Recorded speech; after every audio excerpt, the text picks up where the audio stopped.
নমস্কাৰ সকলোকে পুনৰবাৰ স্বাগতম জনাইছো আমাৰ ইউটিউব চেনেলটোলৈ।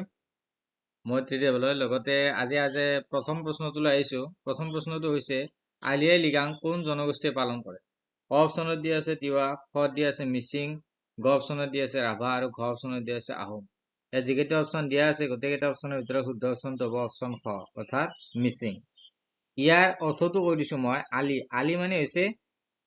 আলি মানে হৈছে মিচিং ভাষাৰ শস্যৰ বীজ। এই আলিটো শব্দ হৈছে শস্যৰ বীজ আৰু আই মানে কি? আই মানে হৈছে ফল আৰু লিগাং মানে সিঁচিবলৈ আৰম্ভ কৰা। আলি মানে হৈছে শস্যৰ বীজ, আই মানে হৈছে ফল আৰু লিগাং মানে হৈছে সিঁচিবলৈ আৰম্ভ কৰা। ইয়াৰ অৰ্থ এইটোৱে। পৰৱৰ্তী প্ৰশ্নলৈ আহিছো। পৰৱৰ্তী প্ৰশ্নত আছে বাইখু উৎসৱ তলৰ কোনটো জনগোষ্ঠীয়ে পালন কৰে? বাইখু উৎসৱ আছে, বাইখু উৎসৱ তলৰ কোনটো জনগোষ্ঠীয়ে পালন কৰে? ক অপশ্যন আছে ডিমাচা, খ আছে কাৰ্বি, গ আছে ৰাভা আৰু ঘ আছে সোণোৱাল কছাৰী। ইয়াত যিকেইটা অপশ্যন আছে অপশ্যন কেইটাৰ ভিতৰত গ অপশ্যনটো শুদ্ধ হ'ব। বাইখু উৎসৱ পালন কৰে ৰাভাসকলে। এই বাইখু হ'ল ৰাভা জনগোষ্ঠীৰ আটাইতকৈ গুৰুত্বপূৰ্ণ কৃষিভিত্তিক উৎসৱ।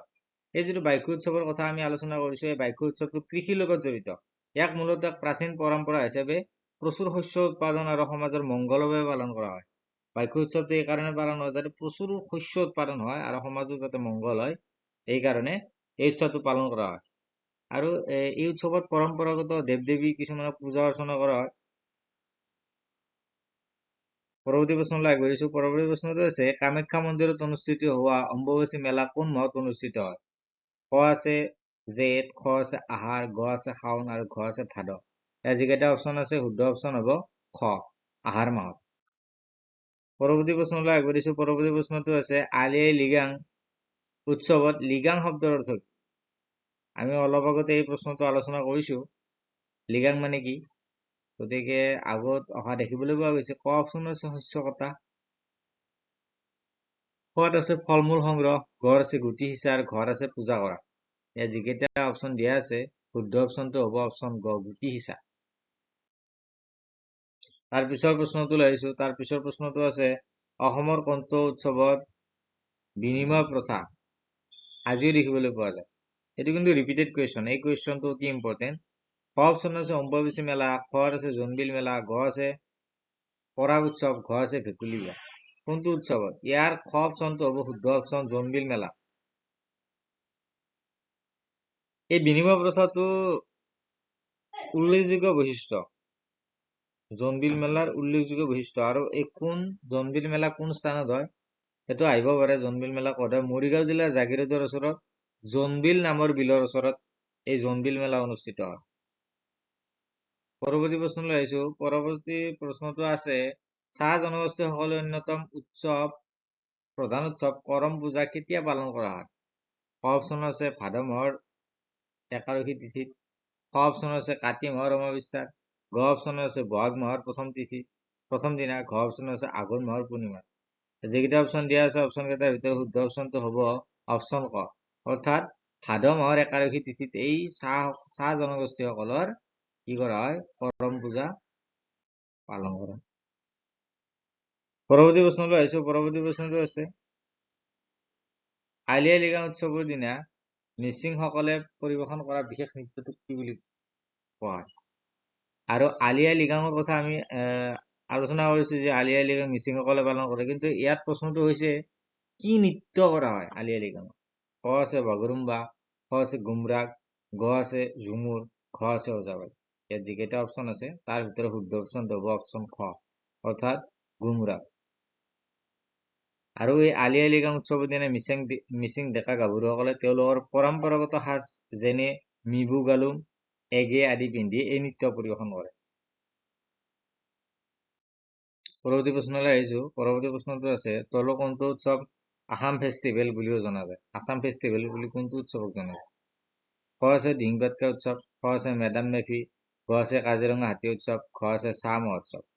ইয়াত যিকেইটা অপশ্যন আছে তাৰ ভিতৰত শুদ্ধ অপশ্যনটো হ'ব অপশ্যন ক দিহিং পাটকা উৎসৱক কি বুলি জনা যায়? আসাম ফেষ্টিভেল বুলি জনা যায়। এই উৎসৱটো প্ৰতি বছৰে জানুৱাৰী মাহত তিনিচুকীয়া জিলাত অনুষ্ঠিত কৰা হয়। কোন মাহত পালন কৰা হয়? জানুৱাৰী মাহত এই উৎসৱটো পালন কৰা হয়। গতিকে ইম্পৰ্টেণ্ট এইটো কোন মাহত পালন কৰা হয়। কোন ডিষ্ট্ৰিক্টত পালন কৰা হয়? তিনিচুকীয়া ডিষ্ট্ৰিক্টত, তিনিচুকীয়া ডিষ্ট্ৰিক্টৰ লেখাপানীত তিনিচুকীয়া জিলাৰ লেখাপানীত এই উৎসৱটো পালন কৰা হয়। গতিকে পৰৱৰ্তী প্ৰশ্নলৈ আগবাঢ়িছো এতিয়া। পৰৱৰ্তী প্ৰশ্নটো হৈছে কৰম পূজা কোনটো গছৰ ডালত পূজা কৰা হয়? ক আছে আহঁত গছ, খ আছে বট গছ, গ আছে কৰম গছ, ঘ আছে আম গছ। এই কৰম পূজা যিহেতু কিহত পালন কৰা হয়? কৰম গছ।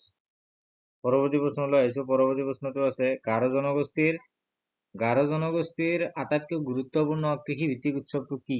ক আছে ৱাংগালা, খ আছে বুচুডিমা, গ আছে কাৰেং পূজা, ঘ আছে আলি আই লৃগাং। যিকেইটা অপশ্যন দিয়া আছে তাৰ ভিতৰত শুদ্ধ অপশ্যনটো হ'ব ৱাংগালা। এই ৱাংগালা ইয়াক শ ঢোলৰ উৎসৱ বা 100 ড্ৰাম ফেষ্টিভেল বুলি কোৱা হয়। ৱাংগালা যিটো উৎসৱ গাৰোসকলৰ, ইয়াৰ আন এটা নাম কিন্তু কি? 100 ড্ৰাম ফেষ্টিভেল। কিয় কোৱা হয় 100 ড্ৰাম ফেষ্টিভেল বুলি এইটো মই কৈ দিছো, কাৰণ এই উৎসৱত 100টা ঢোল একেলগে বজাই নৃত্য পৰিৱেশন কৰে। একেলগে 100টা ড্ৰামছ বজোৱা হয়, মানে 100টা ঢোল বজোৱা হয়। মেঘালয় তুৰাৰ ওচৰত আছানং গাঁৱত প্ৰতি বছৰে চৰকাৰীভাৱে এই মেলাখন ডাঙৰকৈ অনুষ্ঠিত কৰা হয়। ক'ত পালন কৰা হয়? মেঘালয় জিলাত। মেঘালয় ৰাজ্যৰ তুৰাৰ ওচৰৰ আছানং নামৰ ঠাইত। গতিকে পৰৱৰ্তী প্ৰশ্নলৈ আগবাঢ়িছো। পৰৱৰ্তী প্ৰশ্নটো আছে অসমৰ কোনটো জিলাৰ পুতলা নাচ বিখ্যাত? কোনখন জিলাৰ মানে পুতলা নাচটো বিখ্যাত? ক আছে যোৰহাট, খ আছে নলবাৰী, গ আছে দৰং, ঘ আছে ধুবুৰী। ইয়াৰ ভিতৰত শুদ্ধ এনচাৰটো হ'ব নলবাৰী। নলবাৰী জিলাৰ পুতলা নাচটো বিখ্যাত।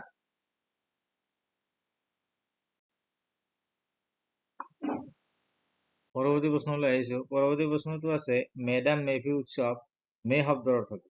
মেডাম মেফি যিটো উৎসৱ আছে আহোমসকলে পালন কৰে, এই উৎসৱটো পালন কৰে আহোমসকলে। এই উৎসৱটো মে মানে কি? ক নম্বৰ আছে পূজা, খ আছে পূৰ্বপুৰুষ, গ আছে মৃতক, ঘ আছে অৰ্পণ কৰা। ইয়াৰ শুদ্ধ অপশ্যনটো হ'ব পূজা। ইয়াৰ মে মানে হৈছে পূজা আৰু দাম মানে মৃতক। এই দাম মানে হৈছে মৃতক। মে মানে পূজা, দাম মানে মৃতক আৰু ফি মানে হৈছে দেৱতা। এই ফি মানে হৈছে দেৱতা। গতিকে এইখিনিৰ লগত মনত ৰাখিব। পৰৱৰ্তী প্ৰশ্নলৈ আহিছো। পৰৱৰ্তী প্ৰশ্নত আছে অসমৰ কোনটো ঠাইত ভেকুলী বিয়া ধুমধামেৰে পতা হয়? ক আছে মাজুলী, খ আছে কলিয়াবৰ, গ আছে তিনিচুকীয়া, ঘ আছে ধেমাজি। ইয়াৰ যিকেইটা অপশ্যন দিয়া আছে তাৰ শুদ্ধ অপশ্যনটো হ'ব খ কলিয়াবৰ। আজিলৈ ইমানেই আছিল। ভিডিঅ'টো শেষলৈ চোৱাৰ বাবে ধন্যবাদ জনাইছো। লগতে আপোনালোকে যদি চেনেলটো ছাবস্ক্ৰাইব কৰা নাই অনুগ্ৰহ কৰি ছাবস্ক্ৰাইব কৰি দিব। লগতে বেল আইকনটো প্ৰেছ কৰিব আৰু এনে ধৰণৰ ভিডিঅ' পাই থাকিবলৈ আমাৰ চেনেলটোৰ লগত জড়িত হৈ থাকিব। ধন্যবাদ।